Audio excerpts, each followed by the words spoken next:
as a result, it's nothing for black people from Trinidad that know about East Indian or Hindu deities. Well, it's interesting, and they worship the Diwali festival of Lakshmi over there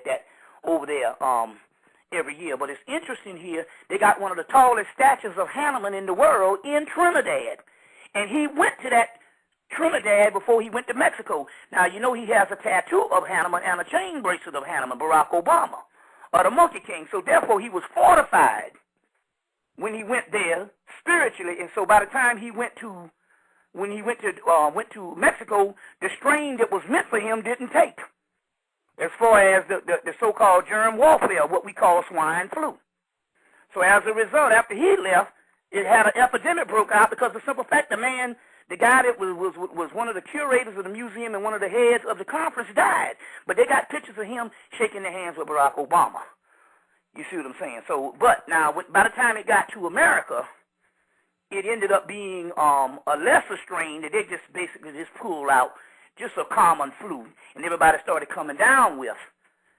But you can cure it in 24 hours or less than that with Tamiflu. It's a different strain than the one in Mexico. And they can cure it with Tamiflu. And Tamiflu just so happens to be run in a subsidiary of or owned, in so many words, in partnership with Donald Rumsfeld, former head of the doggone Pentagon. To let you know how things go. It's another payday for somebody. Very interesting.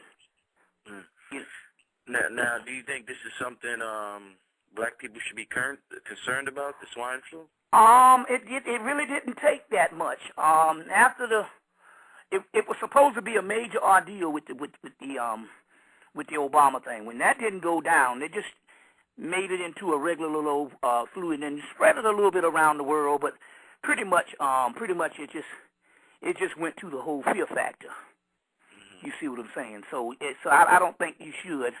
I think at this particular time, everybody should at least wash their hands and get them some, or either get you a little bottle of the hand sanitizer, just period.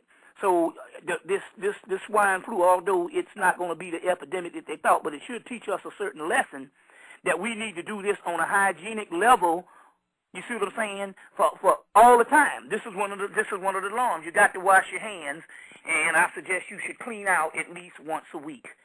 At least once a week. You see what I'm saying? You should at least do that. And also, like you always say, watch what you eat. Like, who makes the food? You got to watch where you go. Exactly.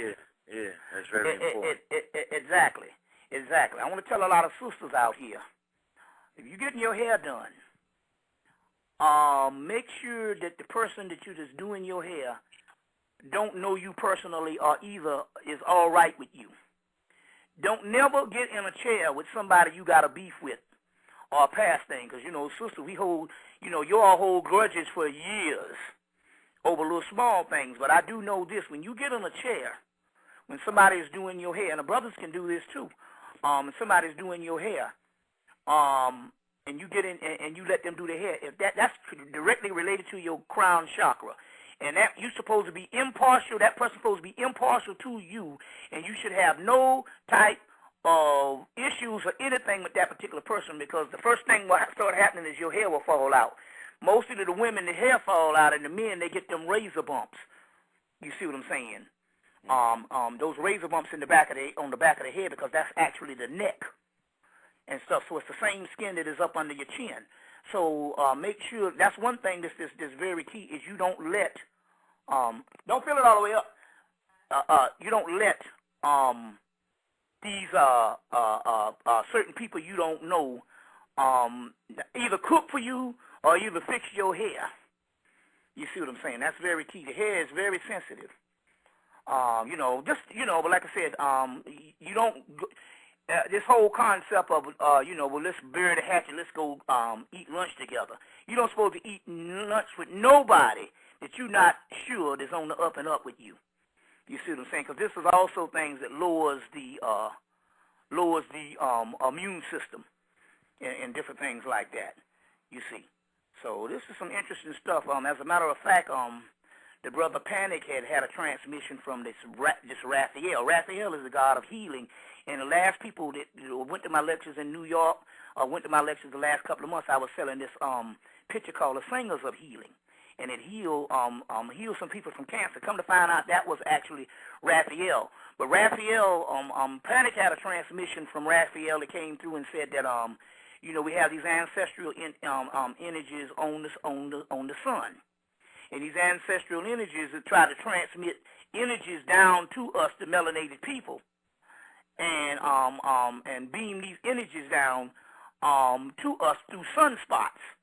So as a result, the government, whoever's ruling, basically takes these chemdome, which is even greater than chemtrail, because the chemtrails, you see these things in the sky, but what you don't realize, the sky behind it is never, we haven't seen a blue sky, they said, since 1999. So as a result, that's a chemdome. That's an artificial barrier that's put around the earth to stop the sunspots, because the sunspots is transmitting down, brings certain amount of knowledge and wakes certain people up and fortifies people, enforce people to actually reinforce people to actually raise their spiritual level and become the God-like people or the God people. And so the sun transmits certain things or certain civilizations that they want to come up. In this particular case, it's America, and it's the Western Hemisphere. The Western Hemisphere, which is the link with Africa and the Middle Passes, the Western Hemisphere, and all from the Caribbean on up, where you had the people that went through the Middle Passes, the slaves, or what have you. Because the simple fact here is to come up to another level. We do know this because we knew that the pineal glands and all this was supposed to open in the 90s. We know that through the Rosicrucians talk about it, Edgar Casey talks about it, and all of this. But that's what these sunspots are for, to radiate this type of energy, And so the sun chooses certain places on the planet that they want to bring this person up to the next evolution. It's also recorded in the book Tutankhamun Prophecies by Maurice Cotterell, Tutankhamun Prophecies, where the sun brings a certain output to a certain people to raise the melatonin levels or the melanin levels. You see what I'm saying? Or the melanin levels. You see what I'm saying? And this can be not only just black people. This can be multiracial. You see what I'm saying? To get certain jobs done. You see, so it's in that particular book documented. You see, so this whole chemdome thing is to try to stop that. And so I knew about the whole thing with the melanin levels, but it's interesting that this Raphael would come through and transmit this to Panic last week about this particular way with this chemdome. But remember now, anything that is happening is only temporary. They can't stop this particular process because it's happening anyway. You see, it's happening anyway. So very interesting. Now, when you talk about this information coming from the sun, is it coming from the sun we see in the sky, or because I heard people say the sun we see is just a mirror and the information? Well, it's interesting here because it's interesting because you're talking about the star Sirius. It could be the sun behind the sun. Yeah. Our sun is in relationship to a father sun or a mother sun, the sun behind the sun. Mm-hmm. That our sun is in a relationship like mother and child or father and son. And our sun goes around this sun every 26,000 years. The star Sirius, which is interesting here because, we deal with the whole Dogon mysteries. And in all honesty, it was important enough that the quote-unquote founding fathers, or we say the founding Masons, you see what I'm saying, or the founding Moors, made sure that July 4th was a real cardinal point when Sirius is on the rise, that they would use that for the birth of this particular country. Now we do know that the word the god, the mythical character Jason, is also represented as Sirius. He's represented as Jesus in one mythology, or Horus, but he's also represented as Sirius, the star Sirius. And Jason takes these heroes or these these Argonauts, these heroes, and take them to the end of the earth to a place called Caucasus to find the golden fleece, which is illumination and godhood.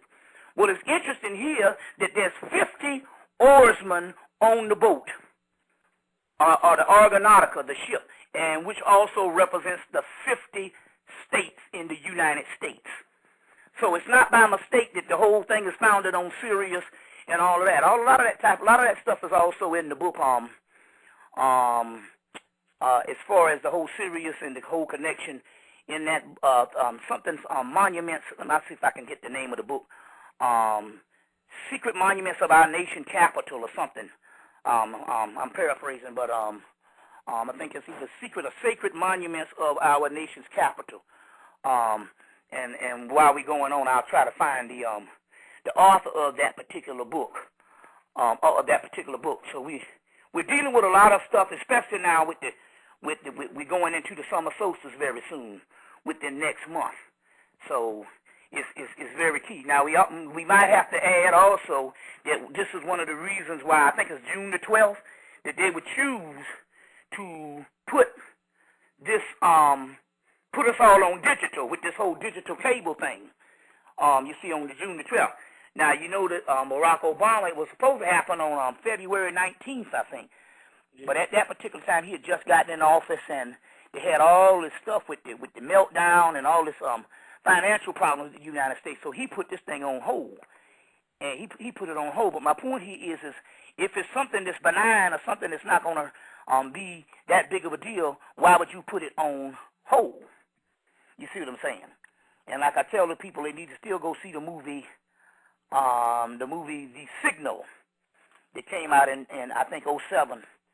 The Signal, and which explains what this signal does when they send it through the radio, the TV, and the telephone, and everything is now digital or satellite. And so it's interesting to see what was going to happen. You know, what is going to happen when they send this thing. My thing here is we can reverse the process. I'm not in the business of spreading fear. What I'm saying here is anything they do is going to activate us. So it's going to fortify us and empower us. So whenever they send the signal, they're thinking it's one thing, and it might be that level for a certain amount of dead people, but for the conscious people, it's going to empower us. You see, so it's going to empower us. But so I don't want to spread fear, because even the whole concept. Now remember that in the 60s and the 70s and most of the 80s, and especially in the 70s, they had to, when they wrote on the Illuminati and these secret societies, Robert Ann Tom Wilson was one of the main ones. You had to write fiction. In a few books, Neil Wilgers's book, Luminoids, and None Dare Call It Conspiracy, Gary Allen's book came out in the late 60s. But there wasn't a lot of books on this thing. My thing here is, the take here is, for the mere fact that we got major movies coming out talking about the Illuminati. Yeah. Even the one with Lara Croft, Tomb Raider, that happened before 9/11 in 2001. Even though we have these major movies coming out, these major movies is to bring people attention to it so that it can actually create the fear. So one of their survivals is to make themselves known, to create the actual fear, or create the actual the focus on them, and therefore this empowers them. So they're trying to look for empowerment. You see what I'm saying? And so these are some of the reasons why these movies automatically come out, where you couldn't even get them you could only get them in a fictional tale in the 1970s. And a lot of that is if people don't know you exist, then you don't exist. So one of the ways they're doing this on the metaphysical level is to make known their existence, no matter how infamous it is. That somehow empowers them. It's just like the movie, one of the movies that came out, Hallmark Entertainment put a movie out in the late 90s with Marilyn, with Sam Neill. And in that particular movie, he was having this problem with this, I think Mav or somebody, one of these wicked witches. And how he dealt with her, he said, look, I'm just going to simply ignore you, and you don't exist anymore. And as a result, she disintegrated. Because to call their names it means that they exist. So this is one of the things that the Illuminati is doing now in this particular aspect, because we know they control the media. We know they control movies, they control anything. For the mere fact that we have it and stuff is to bring attention to it. You see what I'm saying? No matter how implement it is,